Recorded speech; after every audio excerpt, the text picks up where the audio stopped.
You sit down to watch NHL hockey, and it should be simple. One game, one screen, one clean story. Instead, you get a blackout message, or a different app, or a broadcast that feels crowded with moving digital boards that pull your eyes away from the puck. Then a goal happens, and the building erupts, and you do too, until the play stops. The replay drags on. The moment cools down. Here is the uncomfortable truth. The NHL did not suddenly lose its talent. The viewing experience got worse. In this video, hockey legends and the voices around the game explain why. The first problem is not the sport, it is access. A fan clicks on a game and gets blocked by a blackout. That does not mean the game is unavailable. It usually means the rights belong to a local broadcaster in that market, even if you are holding a paid streaming subscription. Your location can be detected through your internet connection, so the same game that plays for one person can be denied to another person a few kilometers away. Then the maze gets worse. National games, local games, and out-of-market games can sit on different platforms. Some nights you need cable. Some nights you need a streaming service. Some nights you need both, plus a separate ad-on package. The result is predictable. Fans spend more time hunting the feed than watching the puck. And this is the point that matters. When watching becomes work, people stop showing up. In the late 1990s, Brett Hull was not polite about what he saw happening to NHL hockey. In 1998, his frustration spilled into public view. He ripped into the clutch and grab style that was spreading, the kind of defending that turns every rush into a wrestling match. Hull's complaint was simple and brutal. He said he would not pay to watch because it was boring. The style was terrible and there was no flow. The point was not that goals disappeared. The point was that the game stopped breathing. Every clean entry got squeezed. Every creative touch got punished. Stars had to fight through hooks and holds before they could even make a play. Around that same period, the Hockey News recorded an even colder answer when he was asked if he watched much hockey. No, he said. Too depressing, too boring. Hull did not offer a tidy rule book. He offered a warning. If you suffocate skill, fans will feel it first. In January 2018, Connor McDavid spoke about a modern problem that fans feel in their chest. The NHL has never been faster, but the biggest moments can be put on ice. A goal goes in, the crowd rises, and the game should surge forward. Instead, everyone waits while a video review checks whether a skate crossed the blue line a fraction early. It can take minutes, sometimes over something so small it did not change the scoring play. McDavid's point was that the league is trading emotion for precision, and the exchange rate is brutal. Years later, he echoed the same frustration in even plainer terms. If it takes 15 minutes to decide, then the difference probably did not matter to the spirit of the play. What matters is what the viewer feels. A live sport lives on flow. When the flow is cut, the screen feels colder, even when the talent is blazing. That is why this issue sits at the center of worse watching. The game is still great. The pause is not. Wayne Gretzky did not blame today's players. He blamed what happens long before they reach the NHL. In a 2016 interview with Maclean's, Gretzky said, "You cannot fix offense at the NHL level if children have already been trained out of creativity." He pointed to the way hockey used to grow. Kids played on outdoor ice and learned by trying things, failing, and trying again. Now, he said, many kids are taught strict positioning and team structure from 8, 9, 10 years old. The result is predictable. Players arrive as polished athletes, but the imagination gets squeezed. Gretzky also noted that equipment changed the scoring environment.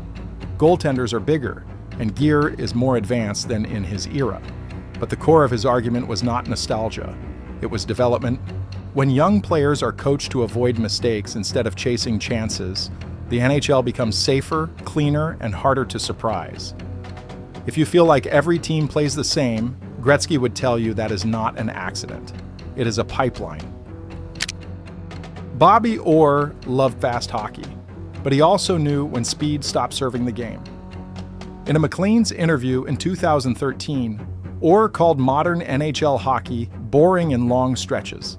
He pointed to the trap and to systems that turn skill into a grind. Then he named a rule change that, in his view, helped push the sport toward straight-line chaos.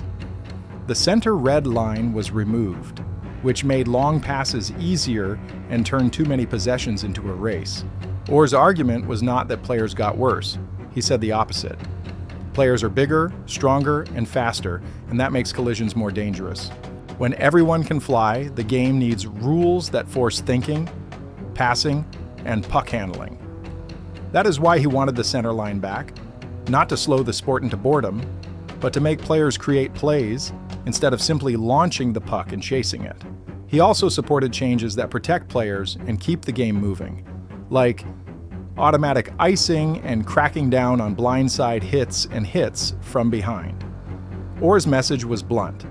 If the rules reward shortcuts over skill, watching stops feeling like art and starts feeling like traffic. John Tortorella is not nostalgic. He is protective. In December 2024, he was asked about the Michigan move, the lacrosse-style finish that looks perfect in a short clip. Tortorella said it was not part of the game, and he added that if one of his players tried it, they would have a conversation. His point was not to ban creativity. His point was that the NHL is starting to chase the wrong applause. When a league is built around social media moments, everything else gets squeezed. The hard stops, the details on defense, the discipline in the neutral zone, even the broadcast starts to feel like it is hunting for the next 10 seconds that will trend. Tortorella did not offer a neat solution. He offered a warning. If the sport forgets what makes it honest, it becomes harder to respect and easier to turn off. In June 2022, during the Stanley Cup Final in Tampa, Florida, John Cooper pointed at something viewers rarely think about until it ruins a night. The challenge system does not just stop the game, it shifts responsibility in a strange way. Cooper questioned why coaches should have to gamble on a decision that is supposed to be simple and factual, like whether a play was onside or offside. One call can erase a goal, flip momentum, and change a series, but the coach gets only a short window to decide, while the review can take far longer. That gap makes the bench feel like it is playing the system, not the opponent. His message was clear. A sport built on rhythm should not keep asking everyone to hold their breath. When the rules create hesitation, the viewing experience pays the price. In 2022, the NHL rolled out digitally enhanced dasher boards across the league, replacing the rink board ads on television with moving digital versions. The idea was simple: more targeted advertising, cleaner sales, modern revenue. For viewers, it often felt like the opposite. The boards can shift while the play is still live. Bright motion sits in your peripheral vision, right where your brain is trying to track the puck. In the worst moments, the effect can look unnatural, with edges that shimmer, or a player's body blending into the background as the camera pans.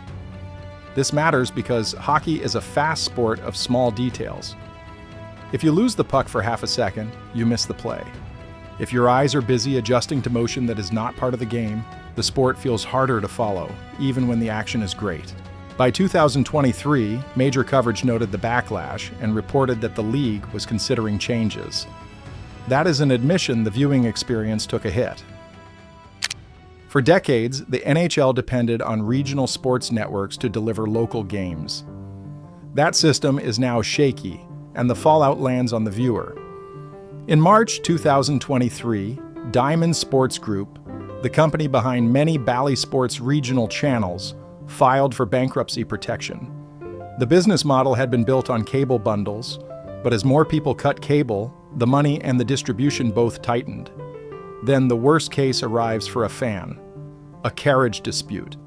A channel disappears from a provider. Suddenly, the team you follow becomes harder to find than the puck. In some markets, that is exactly what happened when major providers dropped the channel. The result is not just frustration, it is habit change. People stopped checking schedules. They stopped building their nights around a game they might not even be able to access. The league saw the risk. The NHL arranged deals to keep local broadcasts running for a group of teams, and the industry began pushing new options, including direct streaming and even single game purchases. But the damage is already clear. When access becomes uncertain, watching feels stressful, and the sport loses the easiest kind of loyalty, the kind that shows up every week. When the viewing experience gets worse, the damage shows up in the ratings. In 2025, reports tracking United States national broadcasts showed a sharp drop in early playoff audiences, and a season that was also down year over year.